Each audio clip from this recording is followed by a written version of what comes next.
I made a quick change to the MK3 jamming cabinet here.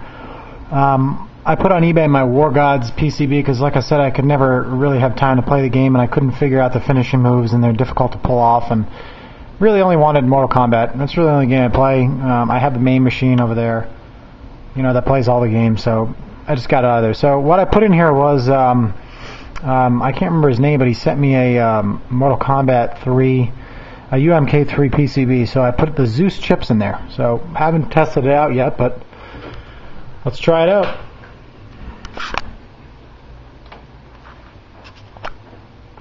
So I'll go through each game here. The first one I think is just standard MK3. Yep. Okay, so that works. And slot number 3 I believe is UMK3 revision 1.2. Yep.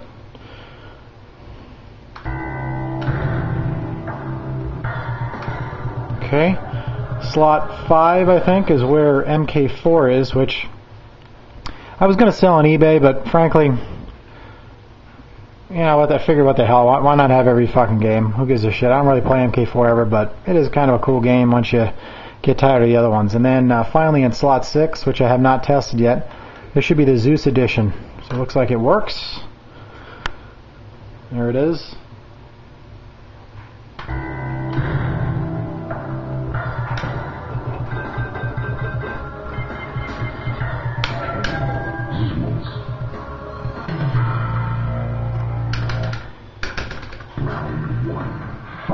So it looks like I hooked all the buttons up correctly.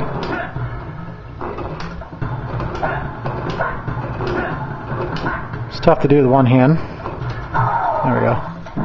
So it looks like smoke works. I know that Noob Saibot doesn't really have any moves, so I'm not really sure. I'd have to kind of mess around with him, but you can see he's a playable character on the Zeus Hack Edition.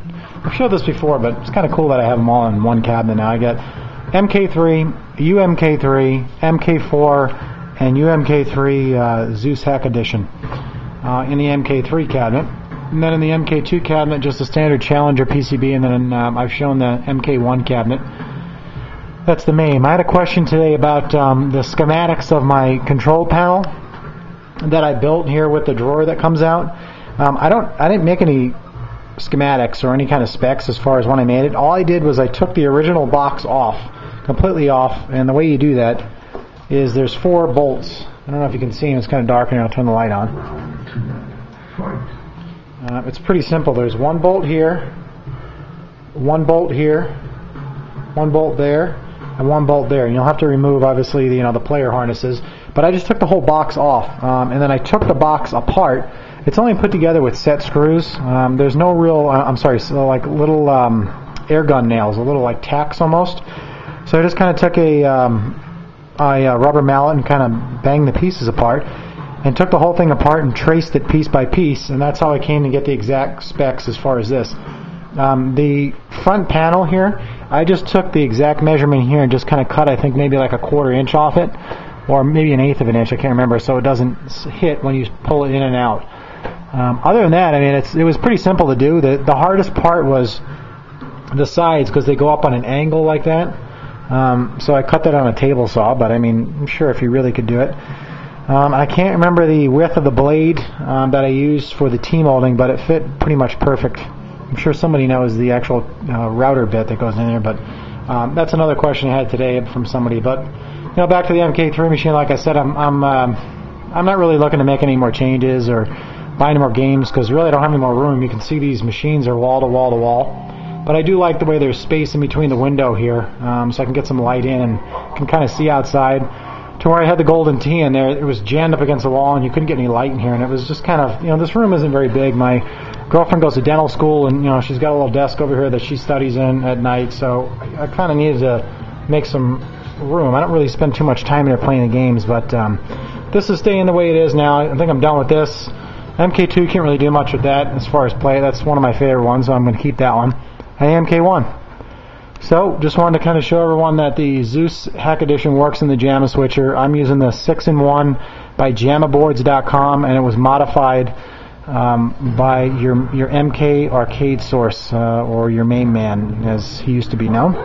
Sent it to him, and he did all the modifications. I think the videos are actually on his on his YouTube page. So I had some questions about the JAMA switcher, which one I was using, and that's the one you can put 6 different boards in, but the midway boards, for some reason, I guess the plus or minus 5 power for the volume, or I'm sorry, for the sound, is not wired up, so he had to run a jumper cable to each one.